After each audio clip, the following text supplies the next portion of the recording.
So Ken, this week on Winging It, we want to talk about the co-rider. And you know that person back there is important because on the new Goldwing, they've added a heated seat environment so that they can be just as comfortable as you are up front. That's right. I mean, you're a tag team on this, and the co-rider has input and safety inputs, and their enjoyment of the ride is just as important. So they're now moving those creature comforts to the back. Right. So yeah, the new one's heated seat, heated back. It's incredible what they're addressing on that aspect.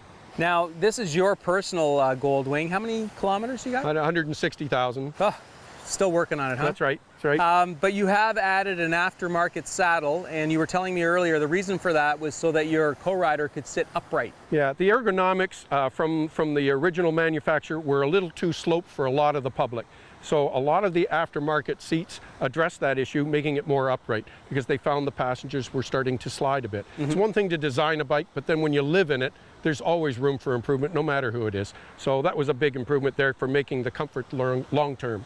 Living in it, you said to me earlier that you've also have the option now of adding armrests for your passenger? Yep, they're on and off in about 5 minutes. I just don't have them on today, but they mount on here for the passenger to have somewhere to rest their forearms, and they swing out of the way for easy mount and dismount of the bike. Now what you do have today is I notice you've got different foot pegs for the co-rider. Just like the rider every so often needs to change his foot position for the long rides, they came up with this ingenious design for the passenger, and that can all be put up with their foot. They don't have to reach down with their hand like I did, but it allows them now to just move their body position around for a little bit. A little change of posture does an immense difference, and then I always suggest that you put them back down to the standard position when we come into traffic, and they can just kick that back down, and they end up with the original look floorboard to support their foot in the normal position. Right. While you were bending down there, I noticed you've got volume control here. You guys are communicating with each other via CB? When you're on the upper plateaus, they add all the electronic toys. So GPS, intercom, stereo, you name it, it's got it. So there's no more yelling. We talk to each other civilly.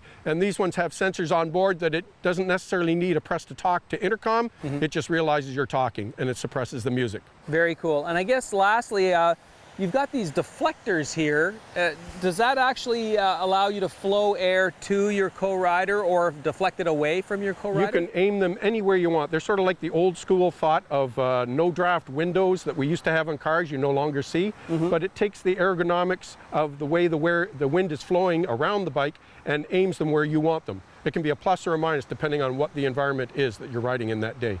So you can channel cool air or warm air to your co-rider. And deflect the rain around if you're running into that too. It makes you a wider screen up front. Wow. Have you ever played with windscreen heights to help your passenger?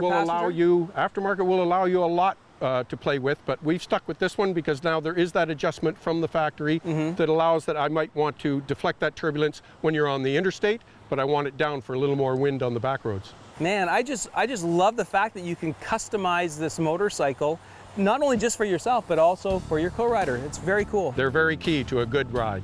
Nice job. Thank you. Well done.